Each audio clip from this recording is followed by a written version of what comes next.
The coffee in your cup this morning crossed an ocean, passed through a dozen hands, and traveled further than you will all year before you ever took a sip. It looks so simple. A cup, some steam, a few quiet minutes before the day starts. But that cup is the very end of one of the longest journeys any everyday thing takes to reach you. It started on a hillside near the equator, months ago, and it did not travel in a straight line. So let's follow it. Backwards. From the cup on your desk, all the way to the tree it came from, and then forward again, step by step on the map. By the end, you will never look at your morning the same way. Start with a simple question. Where can coffee actually grow? Not just anywhere. Coffee is fussy. It wants warmth, but not scorching heat. It wants steady rain, rich soil, and often altitude, the cool air of the hills which slows the cherries down and lets the flavor build. Those conditions line up in one band around the middle of the planet, roughly between the tropics. Growers call it the bean belt. Follow it around the globe, and you pass through around 70 countries, in Latin America, in Africa, and across South and Southeast Asia. Colombia and Brazil. Ethiopia, where coffee's story begins. Vietnam, Indonesia's islands. Almost every bean you have ever tasted came from somewhere inside this belt. The story is usually traced back to the highlands of Ethiopia, where the coffee plant grows wild, and from there it spread, over centuries, to the tropics of the rest of the world. Two kinds now dominate your cup. Arabica, grown higher up, prized for its softer, more delicate flavor. And robusta, hardier and more bitter, with more caffeine, often grown lower and warmer. And even here, the good stuff often grows high up. Climb into the hills and the temperature drops, the cherries ripen slowly, and the coffee gets more complex. That is why so many famous coffees carry the name of a mountain or a highland region. On the tree, coffee does not look like coffee at all. It grows as a small fruit, a cherry, usually red when it is ripe. And inside each cherry are the seeds. Those seeds are what we call coffee beans. At harvest, the best cherries are still picked by hand, one by one, because on the same branch, some are ripe and some are not. It is slow, careful work, and a single tree gives only a modest amount of coffee each year. Then the fruit has to come off the seed. There are two classic ways. In the washed method, the fruit is pulped away and the beans are cleaned in water, which tends to give a brighter, cleaner cup. In the natural method, the whole cherry is dried in the sun with the fruit still on, which can give a heavier, fruitier flavor. Either way, the beans are then dried, often spread across patios or raised beds, and turned by hand under the sun until they are stable enough to travel.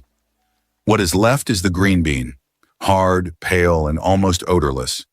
It smells nothing like coffee yet, but in this form it can survive months of storage and a long trip across the world. Now the green beans are ready to move. And this is where the map really opens up.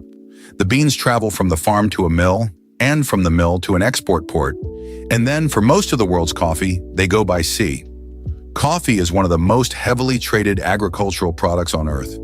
Enormous volumes of it are loaded into sacks, packed into shipping containers, and stacked onto cargo ships bound for the places that drink the most. Picture a container ship leaving a port in Brazil, or Colombia, or Ethiopia, and tracing a slow line across the ocean toward North America or Europe.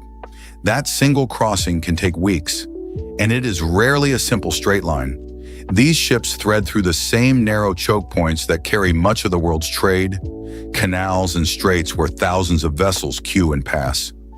Your coffee shares that water with fuel, and cars and electronics, and almost everything else that arrives from far away.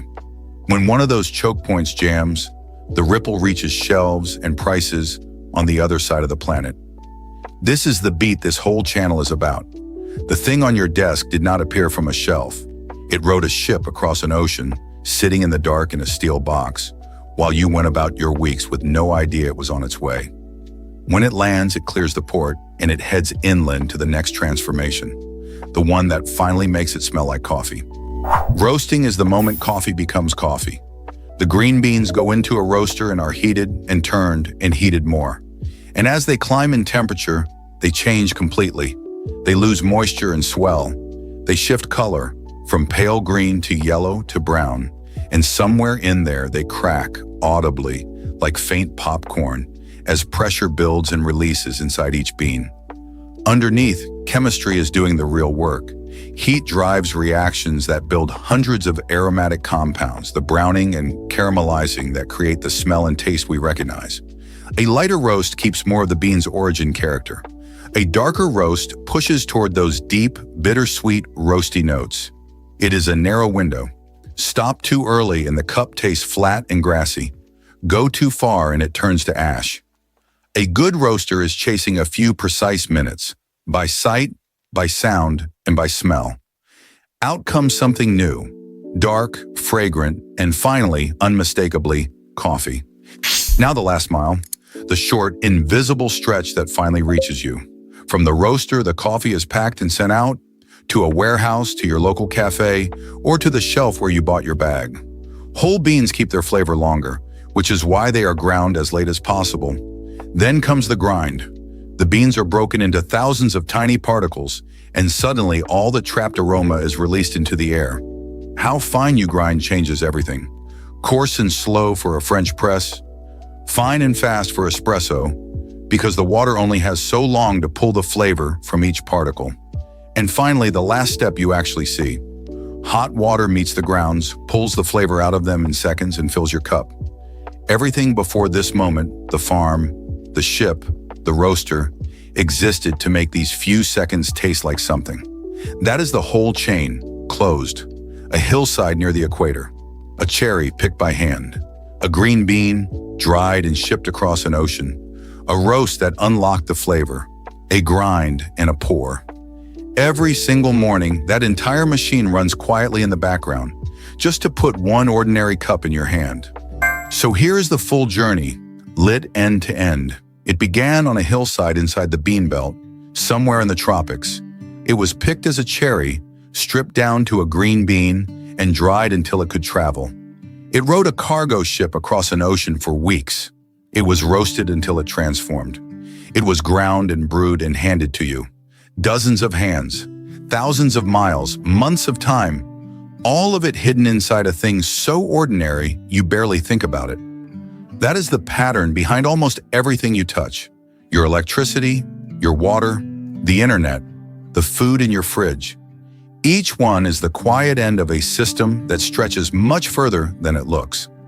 Next time you take a sip, remember, you are not just drinking coffee, you are drinking a journey. This is Veyor, where we trace how the modern world actually reaches you. If you want to see the next everyday thing pulled apart on the map, subscribe, and we will follow the next one together.